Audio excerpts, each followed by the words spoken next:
In today's video we will make an Eastern Red Cedar Bowl.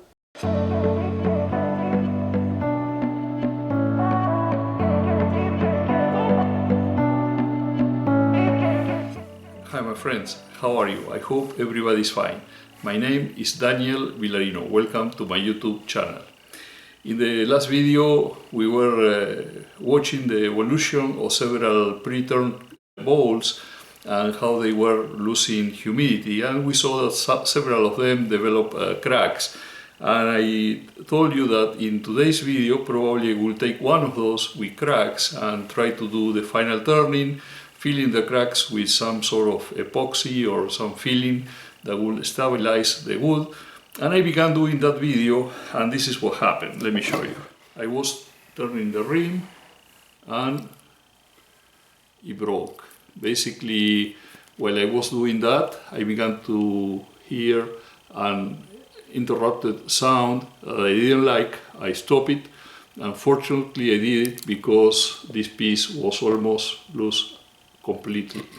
And not only that, you can see here also that another of the cracks was sort of moving as well, and there is a piece of wood there that is ready to be released. So this wood, for some reason, besides the fact that it's not completely dry, is very prone to cracks. So I had to figure out a way to do the turning in a safe way. I don't have any problems in showing failures like this one that you could see, but I don't want to show techniques that may end up injuring somebody that is trying to replicate the process. So I decided to scratch that video and try to think a little bit more about how to stabilize those pieces of wood before doing the turning, and then see if I can do it in a safe way. In the meanwhile, trying to avoid leaving you without a video, I have this beautiful piece of Eastern cedar, or Virginia cedar, they also call it. Is very nice. I had it for many years, and I think it's time to give it course and try to make a bowl out of it. Probably it's going to look more like a plate. The smell when you're turning this is really delicious. It's very aromatic wood. So the color right now looks, because it's wax, it looks kind of orangish, but I think at the end it's going to look maybe somewhere between red and pink. So let's see what happens. This is today's video. I hope you enjoyed. Let's get to work. This Eastern Red Cedar blank has a slightly oval shape, so I'm going to look for the middle point in a diameter that is perpendicular to the grain direction. Then turn the blank approximately 90 degrees and look for another middle point, this time in the grain direction. This way I can get a point that is very close to the center of the oval. In the divider I have a measure that is only 1/32 of an inch larger than the radius of the homemade faceplate. I trace a circumference that will allow me to center correctly the faceplate. With an awl, I mark well a couple of positions, and then with a bit slightly smaller in diameter than the screw, I make a pilot hole.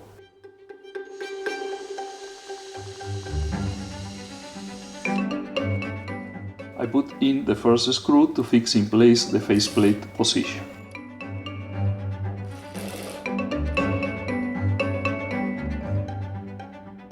My first intention was to make pilot holes for all the screws, but then I realized that Eastern Red Cedar is not a very hard wood, so I could put all the screws directly.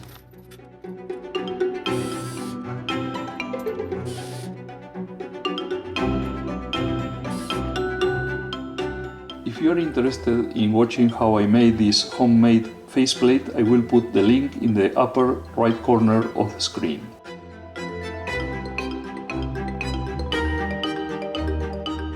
Before turning the lathe on, I verify that the blank does not touch the tool rest.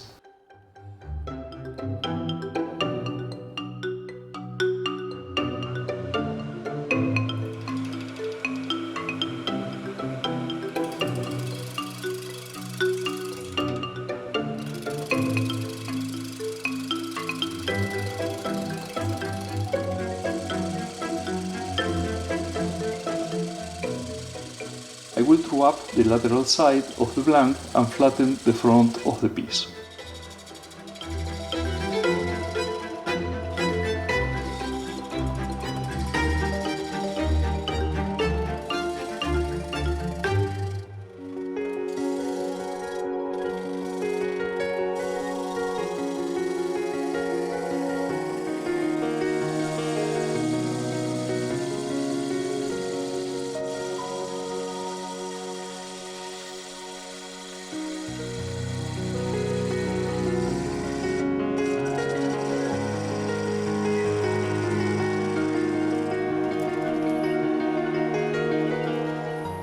I'm going to take in the divider a measure slightly larger than the external diameter of the jaws, completely close. This measure is to make a mortise.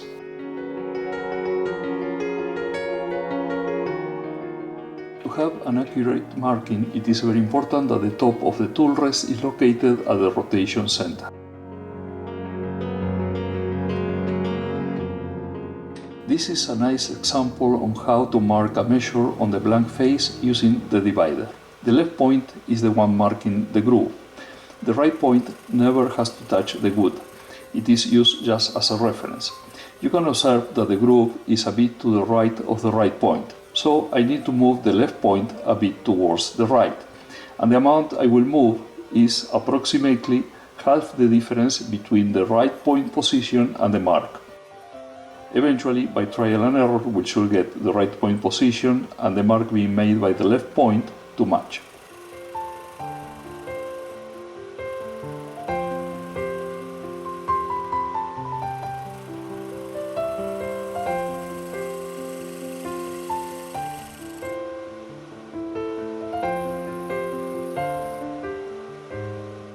I reset the tool rest so it will be at the right height for the gouge.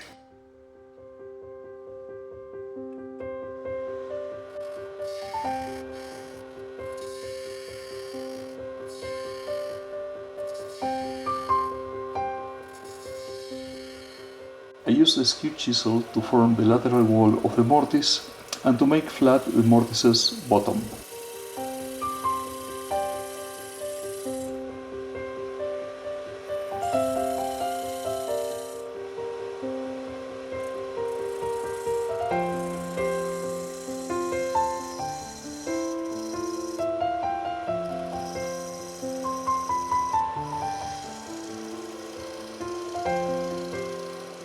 I check that I have the right fit.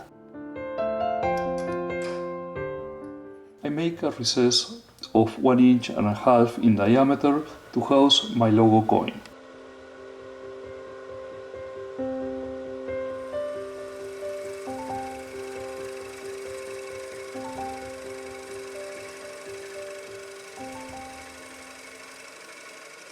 I verify that it is deep enough.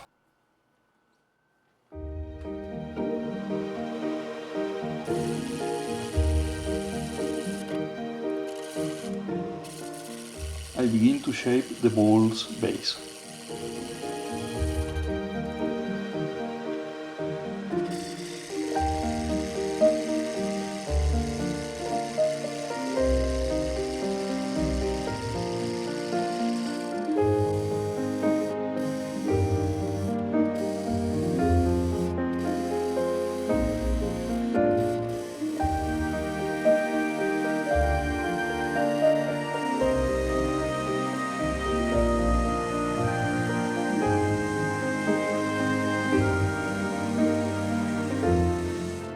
As I removed more material, I found a very interesting grain formation.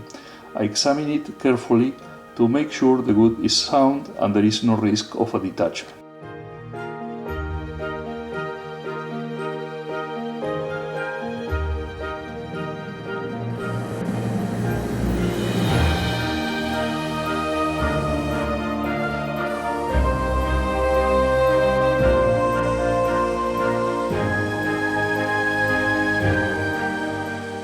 I inspect once again and I see several cracks in the wood. I do not know if it is a bark inclusion or if that was the place where a branch originated. I will try to deepen a bit more that area to see how deep these cracks go. Sometimes you have an idea on how the bowl should be shaped, but as you work the blank, the grain pushes you in a different direction.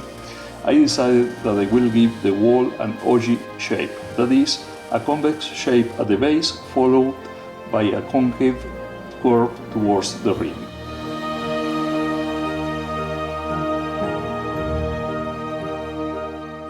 Here you can see how I make this concave shape. The gouge's bevel is slightly rubbing the wood surface throughout the cut. I move my body to change the cut direction and keep it stable. Despite all my efforts to eliminate them, the cracks remain, so I will use CA glue to try to stabilize the wood. I will apply the CA glue and let it dry well.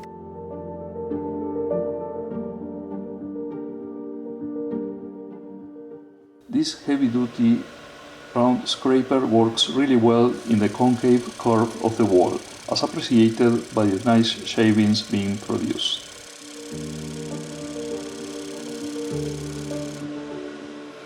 The edge is cutting at the height of the rotation axis, and I keep the scraper horizontal.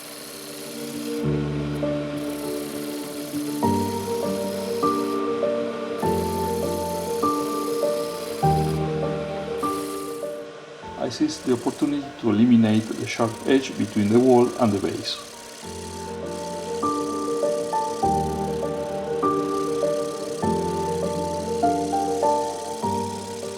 The ball gouge is a good tool to shape the convex curve that joins the base with the lateral wall.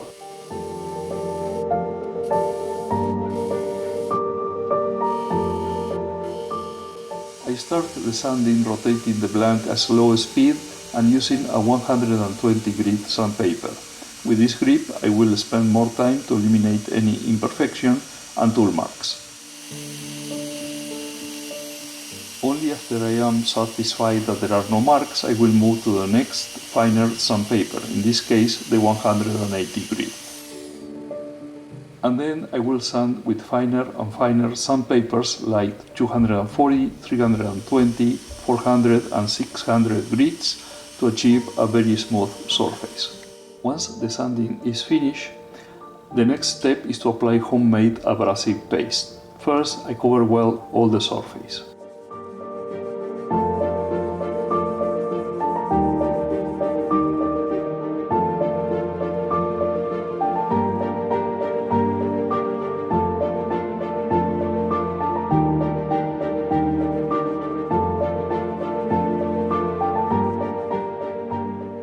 I begin to rotate the piece at about 300 RPMs, and at that speed I start to distribute the paste over the whole area.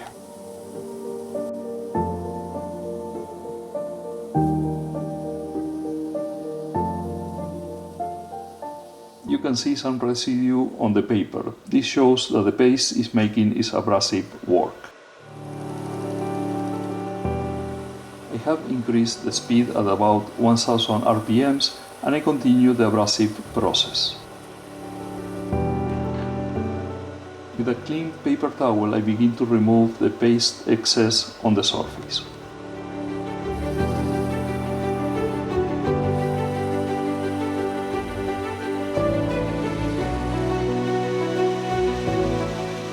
I keep applying clean paper towel until finally it will not show any residue. That will indicate that the piece is ready to apply friction polish.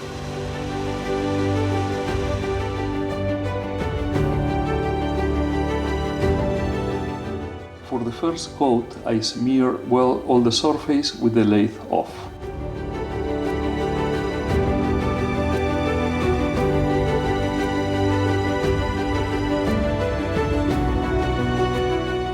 Then I turn on the lathe and rotate the piece at about 1500 RPMs. I pressure the paper against the surface. That, with the friction, will generate heat that will facilitate the curing of the components of the friction polish, forming a finished coat.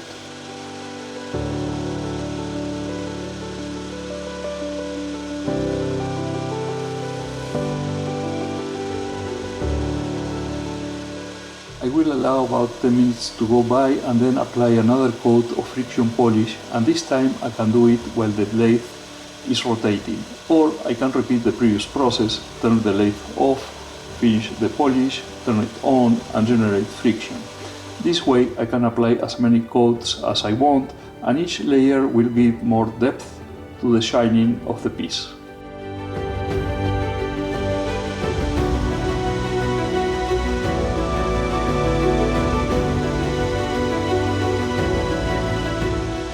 The result is really good.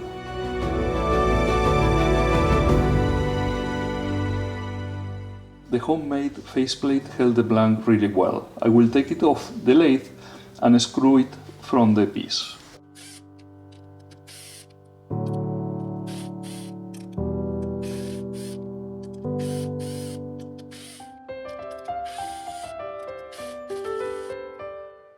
I screw on the lathe jack to hold the blank using the mortise.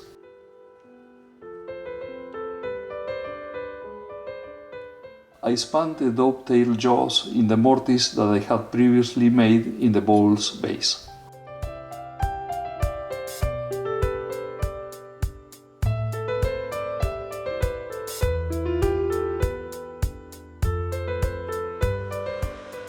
I do some soft pull cuts to true up the face of the blank, but I realize soon that the cutting point is a little below the rotation center, so I need to adjust a bit the tool rest position.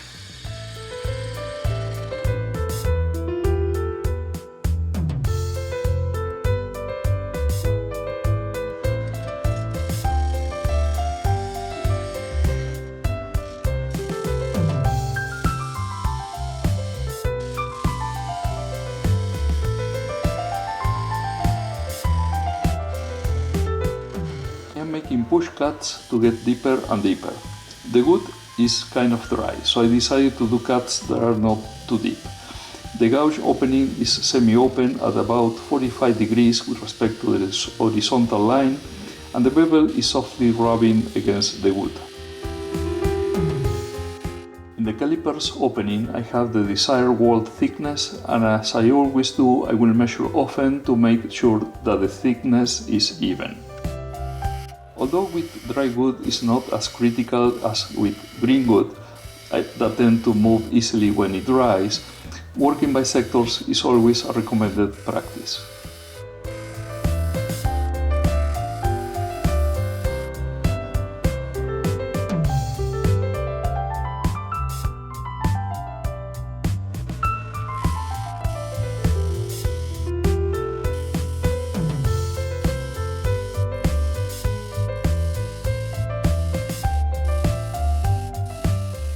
In this case, when I measure with the caliper, I see that it does not go beyond the point where I started working in the last sector. I will need to make a couple more cuts to ensure that I keep the wall thickness even.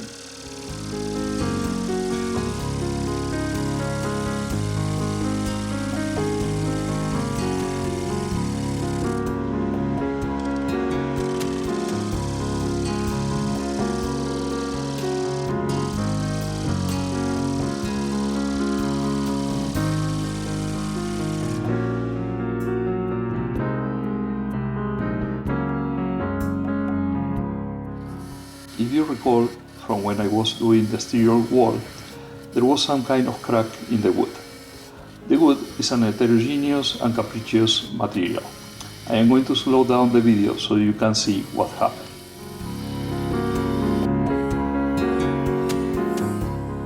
As you can see, a relatively big piece of wood became loose and flew in my direction. Although this one just hit my overalls, it could have gone higher towards my face.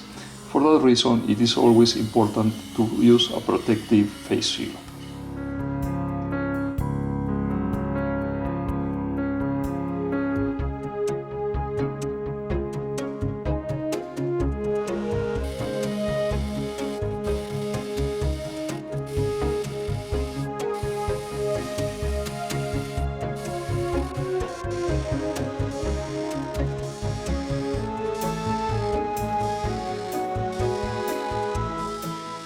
Now I can concentrate in removing all the material found in the bowl's center.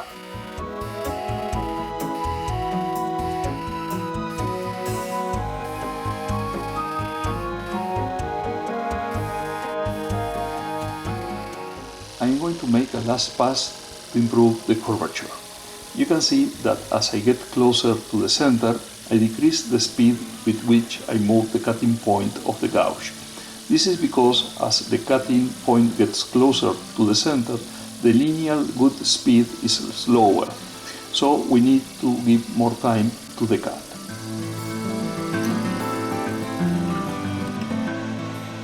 This freshly sharpened heavy-duty scraper is excellent to even up the surface. Just observe how nice are the shavings it is producing.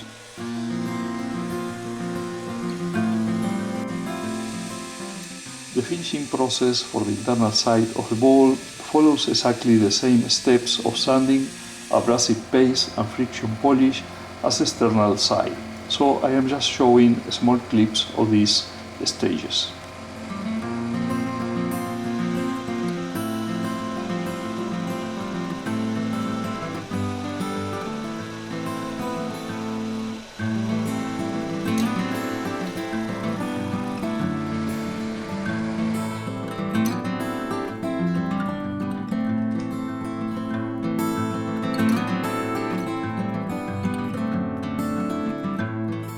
I use CA glue to attach my logo coin.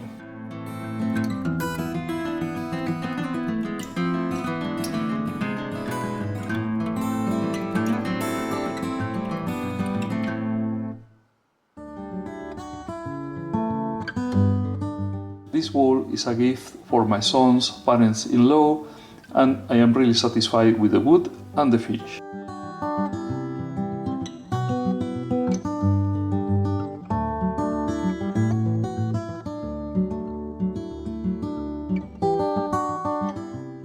As you can see, this wood is a beauty. The range of colors it has is impressive. During the turning, a crack appeared, but at the end the result was more character for the finished piece. Eastern Red Cedar has that particular behavior. The shape, looking at the bowl from the side, is an elongated ogee.